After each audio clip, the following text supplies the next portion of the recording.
إياك نعبد وإياك نستعين اهدنا الصراط المستقيم صراط الذين أنعمت عليهم غير المغضوب عليهم. أعوذ بالله السميع العليم من الشيطان الرجيم. بسم الله الرحمن الرحيم. الحمد لله رب العالمين الرحمن الرحيم مالك يوم الدين.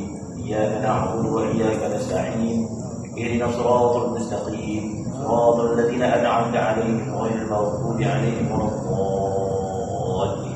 آمين. بسم الله الرحمن الرحيم. قل هو الله أحد الله الصمد لم يلد ولم يولد ولم يكن له كفوا أحد. بسم الله الرحمن الرحيم. قل هو الله أحد الله الصمد لم يلد ولم يولد ولم يكن له كفوا أحد.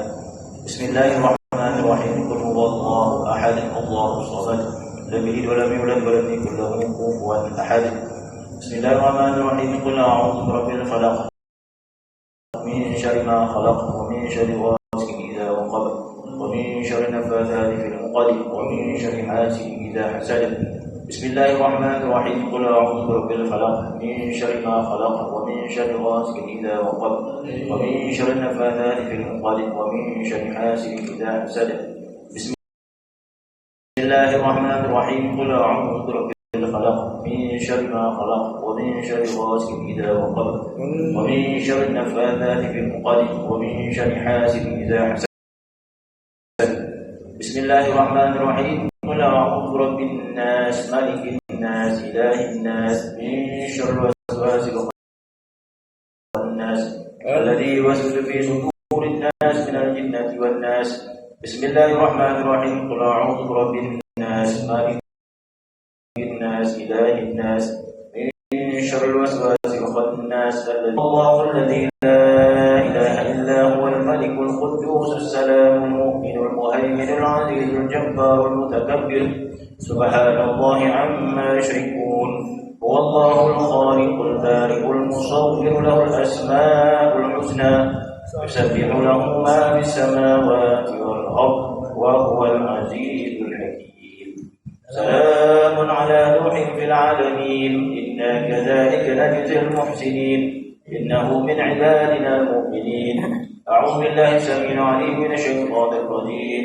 أعوذ بالله السميع العليم من الشيطان الرجيم. أعوذ بالله السميع العليم من الشيطان الرجيم.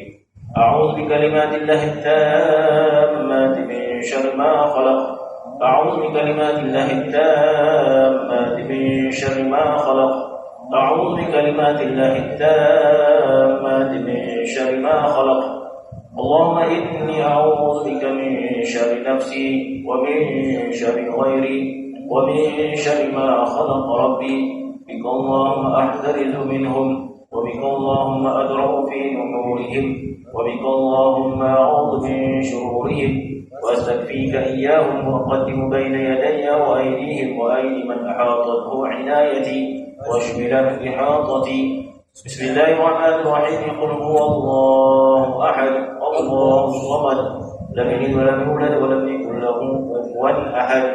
ومثل ذلك عن يميني وأيمانهم ومثل ذلك عن شمالي وشمالهم ومثل ذلك أمامي وأمامهم ومثل ذلك من خلفي ومن خلفهم ومثل ذلك من فوقي ومن فوقهم ومثل ذلك من تحتي ومن تحتهم ومثل ذلك محيط بي وبما أحطنا به.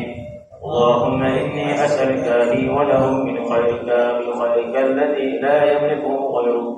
اللهم اجعلني وإياهم في حفظك وعيالك وديوانك وأمنك وأمانتك وحزبك وحرزك وكنفك وسترك ولطفك من كل شيطان وسلطان وإنس وجان وباغ وحاسد وسبع وحية وأقرب ومن شر كل دابة أنت آخذ بناصيتها إن ربي على صراط مستقيم.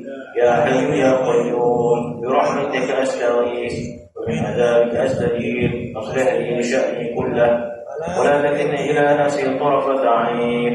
اللهم إني أعوذ بك من الهم والحزن وأعوذ بك من العجز والكسل وأعوذ بك من الجبن والبخل وأعوذ بك من غلبة الدين وأقوال الرجال. بسم الله الرحمن الرحيم. بسم الله الرحمن الرحيم. بسم الله الرحمن الرحيم. بسم الله الرحمن الرحيم. ولا حول ولا قوة إلا بالله العلي العظيم. بسم الله الرحمن الرحيم. ولا حول ولا قوة إلا بالله العلي العظيم. بسم الله الرحمن الرحيم. ولا حول ولا قوة إلا بالله العلي العظيم. بسم الله الرحمن الرحيم. ولا حول ولا قوة إلا بالله العلي العظيم. بسم الله الرحمن الرحيم. ولا حول ولا قوة إلا بالله العلي العظيم. بسم الله الرحمن الرحيم. ولا حول ولا قوة إلا بالله العلي العظيم. بسم الله الرحمن الرحيم. ولا حول ولا قوة إلا بالله العلي العظيم. بسم الله الرحمن الرحيم. ولا حول ولا قوة إلا بالله العلي العظيم. بسم الله الرحمن الرحيم. ولا حول ولا قوة إلا بالله العلي العظيم. بسم الله الرحمن الرحيم. ولا حول ولا قوة إلا بالله العلي العظيم. بسم الله الذي لا يضر مع اسمه شيء في الأرض ولا في السماء وهو السميع العليم. بسم الله الذي لا يضر مع اسمه شيء في الأرض ولا في السماء وهو السميع العليم. بسم الله الذي لا يضر مع اسمه شيء في الأرض ولا في السماء وهو السميع العليم. بسم الله تحصنا بالله. بسم الله توكلنا على الله. بسم الله تحصنا بالله. بسم الله توكلنا على الله.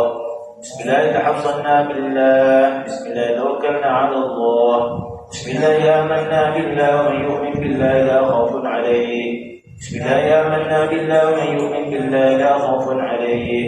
بسم الله آمنا بالله ومن يؤمن بالله لا خوف عليه.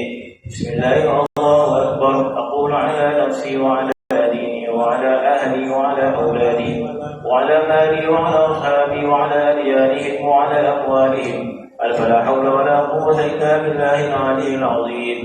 بسم الله الله أكبر الله أكبر. أقول على نفسي وعلى ديني وعلى أهلي وعلى أولادي وعلى مالي وعلى أصحابي وعلى أديانهم وعلى أموالهم ألف لا حول ولا قوة إلا بالله العلي العظيم. بسم الله على ديني وعلى نفسي. بسم الله على مالي وعلى أهلي وعلى أولادي وعلى أصحابي. بسم الله على كل شيء أعطانيه ربي.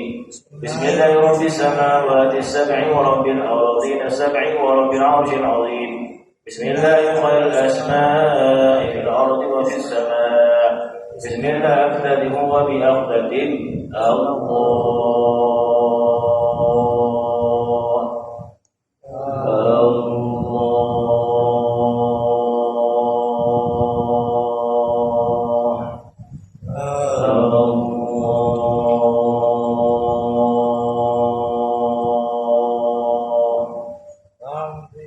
ربي لا أشرك به أحدا.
بسم الله ما شاء الله لا يصف السوء إلا الله بسم الله ما شاء الله ما كان من نعمة فمن الله بسم الله ما شاء الله لا حول ولا قوة إلا بالله وبعد نفسي في قدائر بسم الله الرحمن الرحيم وقالها ثقتي بالله وخاتمها لا حول ولا قوة إلا بالله أدافع بك اللهم عن نفسي ما أطيق وما لا أطيق لا طاقة لمخلوق مع قدرة الخالق حسبي الله ونعم الوكيل بخفي لطف الله بلطيف صنع الله بجميل ستر الله دخلت في كنف الله تشفعت بسيدنا رسول الله أعصمت بأسماء الله آمنت بالله توكلت على الله ادخرت الله لكل شدة الله يا من اسمه محبوب ووجهه مطلوب اكفني ما قلبي منه مرغوب أنت غالب والمغلوب سبحان الله بحمده سبحان الله العظيم عدد خلقه ورضا نفسه وزنة عرشه ومدار كلماته سبحان الله بحمده سبحان الله العظيم عدد خلقه ورضا نفسه وزنة عرشه ومدار كلماته سبحان الله بحمده سبحان الله العظيم عدد خلقه ورضا نفسه وزنة عرشه ومدار كلماته سبحان الله عدد ما خلق في السماء سبحان الله عدد ما خلق في الأرض سبحان الله عدد ما بين ذلك سبحان الله عدد ما هو خالق الحمد لله عدد ما خلق في السماء الحمد لله عدد ما خلق في الأرض الحمد لله عدد ما بين ذلك الحمد لله عدد ما هو خالق لا إله إلا الله عدد ما خلق في السماء لا إله إلا الله عدد ما خلق في الأرض لا إله إلا الله عدد ما بين ذلك لا إله إلا الله عدد ما هو خالق الله أكبر عدد ما خلق في السماء الله أكبر عدد ما خلق في الأرض الله أكبر عدد ما بين ذلك الله أكبر عدد ما هو خالق لا حول ولا قوة إلا بالله العلي العظيم عدد ما خلق في السماء لا حول ولا قوة إلا بالله العلي العظيم عدد ما خلق في الأرض لا حول ولا قوة إلا بالله العلي العظيم عدد ما بين ذلك لا حول ولا قوة إلا بالله العلي العظيم عدد ما هو خالق لا إله إلا الله وحده لا شريك له له الملك والحمد يحيي ويميت وهو على كل شيء قدير على كل ذرة ألف مرة لا إله إلا الله وحده لا شريك له له الملك والحمد يحيي ويميت وهو على كل شيء قدير على كل ذرة ألف مرة لا إله إلا الله وحده لا شريك له له الملك والحمد يحيي ويميت وهو على كل شيء قدير على كل ذرة ألف مرة سبحان الله عز الله سبحان الله جل الله سبحان الله عز الله سبحان الله جل الله سبحان الله عز الله سبحان الله جل الله سبحان الله بحمده سبحان الله العظيم سبحان الله بحمده سبحان الله العظيم سبحان الله بحمده سبحان الله العظيم سبحان الله الحمد لله ولا إله إلا الله والله أكبر سبحان الله الحمد لله ولا إله إلا الله والله أكبر سبحان الله الحمد لله ولا إله إلا الله والله أكبر سبحان الله الحمد لله ولا إله إلا الله والله أكبر حسبي الله لا إله إلا هو عليه توكلت وهو رب العرش العظيم حسبي الله لا إله إلا هو عليه توكلت وهو رب العرش العظيم حسبي الله لا إله إلا هو عليه توكلت وهو رب العرش العظيم حسبي الله لا إله إلا هو عليه توكلت وهو رب العرش العظيم حسبي الله لا إله إلا هو عليه توكلت وهو رب العرش العظيم حسبي الله لا إله إلا هو عليه توكلت وهو رب العرش العظيم حسبي الله لا إله إلا هو عليه توكلت وهو رب العرش العظيم حسبنا الله ونعم الوكيل حسبنا الله ونعم الوكيل حسبنا الله ونعم الوكيل حسبنا الله ونعم الوكيل حسبنا الله ونعم الوكيل حسبنا الله ونعم الوكيل حسبنا الله ونعم الوكيل حسبي الرب من المرغوبين حسبي الرازق من المرزوقين حسبي الخالق من المخلوقين حسبي الشاكر من المسؤولين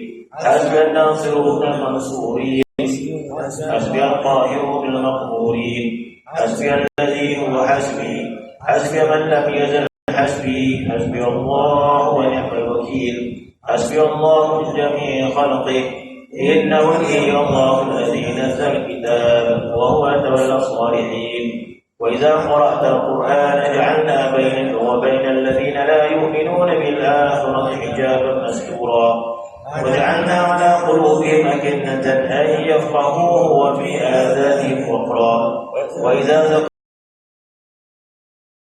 ربك في القرآن وحده ولوا على أدبارهم نفورا وإن تولوا فقل حسبي الله لا إله إلا هو عليه توكلت وهو رب العرش العظيم فإن تولوا فقل حسبي الله لا إله إلا هو عليه توكلت وهو رب العرش العظيم فإن تولوا فقل حسبي الله لا إله إلا هو عليه توكلت وهو رب العرش العظيم فإن تولوا فقل حسبي الله لا إله إلا هو عليه توكلت وهو رب العرش العظيم فإن تولوا فقل حسبي الله لا إله إلا هو عليه توكلت وهو رب العرش العظيم فإن تولوا فقل حسبي الله لا إله إلا هو عليه توكلت وهو رب العرش العظيم فإن تولوا فقل حسبي الله لا إله إلا هو عليه توكلت وهو رب العرش العظيم اللهم إني أمسيت منك في نعمة وعافية وستر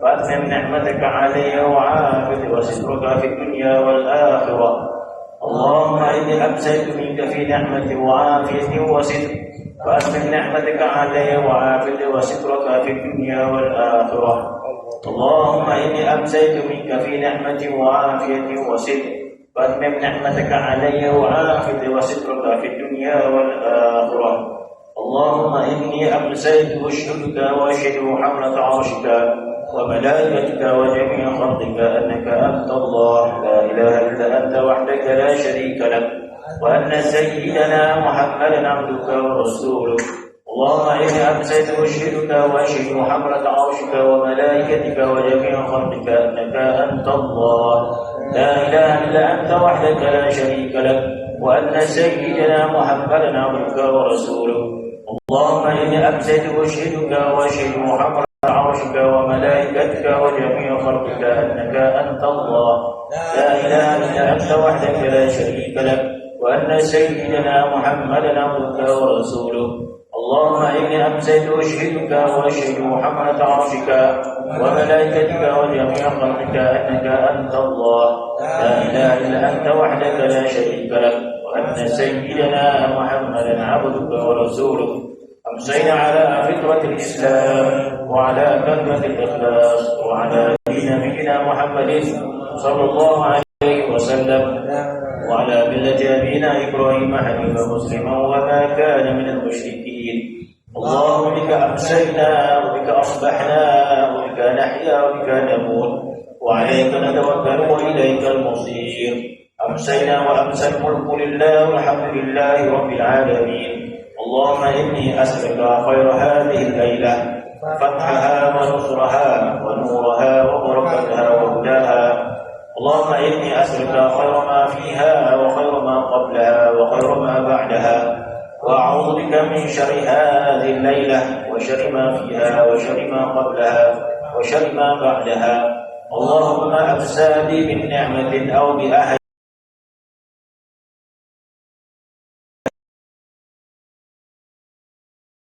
فلك الحمد ولك الشكر على ذلك